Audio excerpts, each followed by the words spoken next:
Where does video game music sit in your list of, top genres of all time? Because I know for me, it's close to the top, just like jazz. There's been a lot of, buzz around video game jazz music recently, and today I wanted to go over how you can turn some of your favorite video game melodies into, jazz-inspired arrangements. Before I get into the specifics of how to do that, I just wanted to talk about how jazz and video game music relates to each other.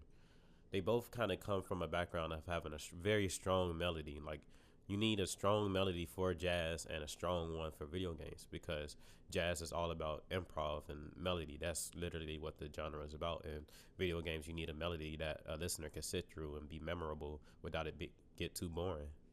And I think melody comes before harmony, because it's possible you can reharmonize a song. You can reharmonize any song. But once you change the melody, it's an entirely new song. Jazz is a very well appreciated form of genre in Japan. Japan loves jazz music. Like, a lot of their modern or very pop type of music includes a lot of jazz inspiration into it. So it's only natural that that type of inspiration is going to bleed into the video games and the music of the video games. So a lot of the video game music that's going to be covered in Japan already has a lot of jazz inspiration behind it. Because of that, we can notice that in a lot of video game music, or even in the older ones, that we can see a lot of jazz harmony or jazz methods of, making songs being used in those older style of games, and even in the newer ones, which helps to make it an easy transition to make these video game covers into jazz songs. And even recently, there's been a lot more buzz around, video game music and Nintendo music being more jazzified, if that's a word.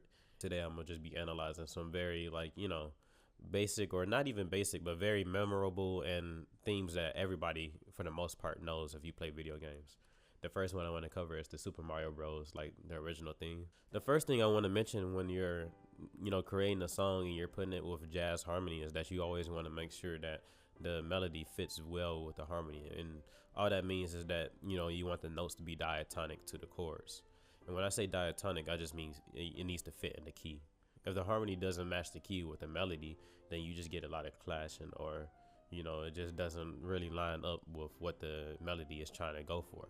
Outside of keeping the melody diatonic, I guess the first thing after that is to extend the harmony and use some further extensions of the chord. In Western music, one of the most basic forms of harmony is just a triad. So it's just 3 notes, 1, 3, 5. But in jazz, we go further than that, and by default, we add a 7 on top of that, and then even further than that, we get a 9, 11, sharp 11, 13, these other extensions that just bring out different colors to the sound.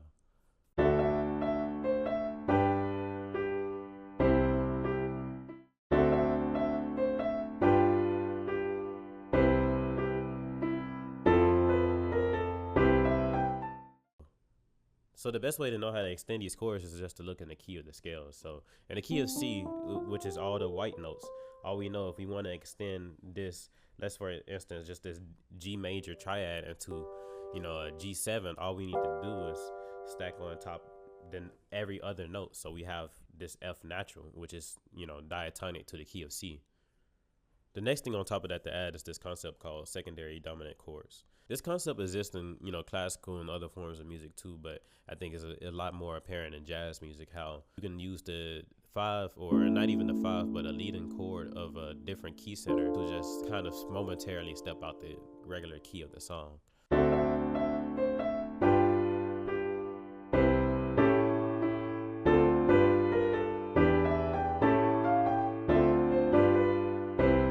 So when you see this A7, it's not really in a key of C, but it works because it just resolves to D minor, which is in the key of C. A7 is just a 5 of D minor, and the 5 is, in Western theory, is considered the most tension-filled chord to have. And so when you have a tension-filled chord, all you want to do is resolve home or to the 1. And so for a moment, D minor is acting as if it's the temporary home. And you're able to still do this without clashing with the melody, is because that the melody still works with the chord itself. Because of that, you can get away with using the secondary dominant, even if it escapes out of the key for a minute. Let's take a look at Zelda's Lullaby.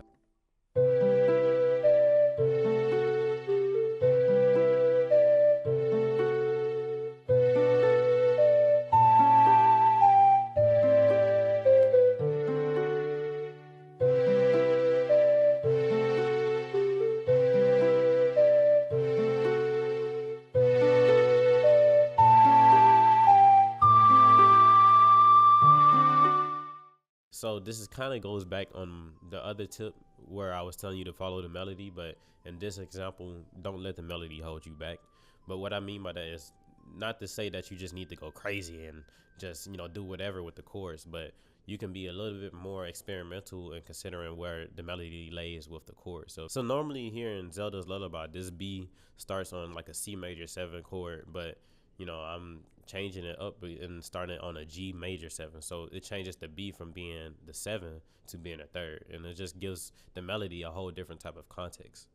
One little tip to take in consideration is using a circle of fifths. And a circle of fifths is just like I said, it's a circle with all 12 of the major keys going around it. And so basically it lets you see how far and close different keys are to each other. So if C is right next to F, it's telling me that, you know, those keys sound very similar to each other. They're really close in distance. So there's almost no difference to those keys. But if you have a different key that's on one side of the circle, on the opposite side, then it's telling me that those keys sound really different from each other, that they're, you know, on two ends of the spectrum when it comes to just key center or just, you know, when it comes to sound. Using that, you can take advantage of that and see where you want to borrow your chords from if you want to, you know, modulate to different keys. And so if you want to go for a sound that's more subtle and, you know, doesn't really feel too off, you can just borrow from a key center that's very close.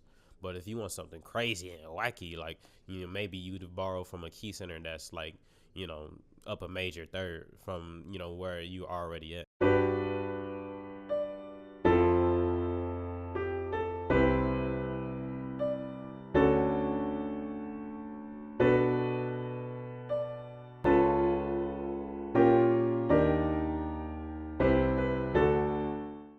That same concept can be applied to chords too, just like how it can be applied to key centers.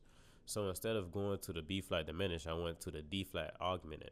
And the reason why me replacing the B flat diminished chord with D flat augmented works is because the melody note A works in both of those. And just like in the other song, you can see that I've added, you know, some secondary dominants and some leading chords to help lead across these different key centers I'm kind of switching through. So, you know, it's important to place these secondary dominant chords because you don't want to just place these chords random and have the song feel all out of junk with each other. You want there to be some type of connection, and, you know, having these dominant or these leading chords there help to connect everything to make sure it's going smoothly.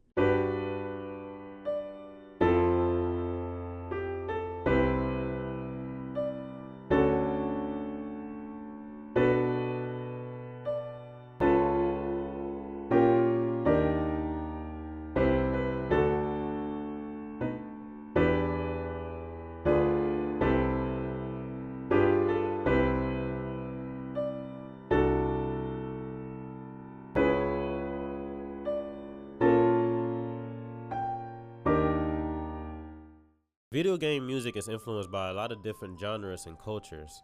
If you want to see an example of a video game soundtrack being influenced by Eastern culture and Eastern sounds, check out my Zelda's Majora's Mask video up above. Leave any comments below if, you know, maybe you thought that the concepts I was talking about wasn't enough or thoroughly explained. Maybe any comments about stuff you want me to go over in the future, or any general comments about things. And thank you for watching the video.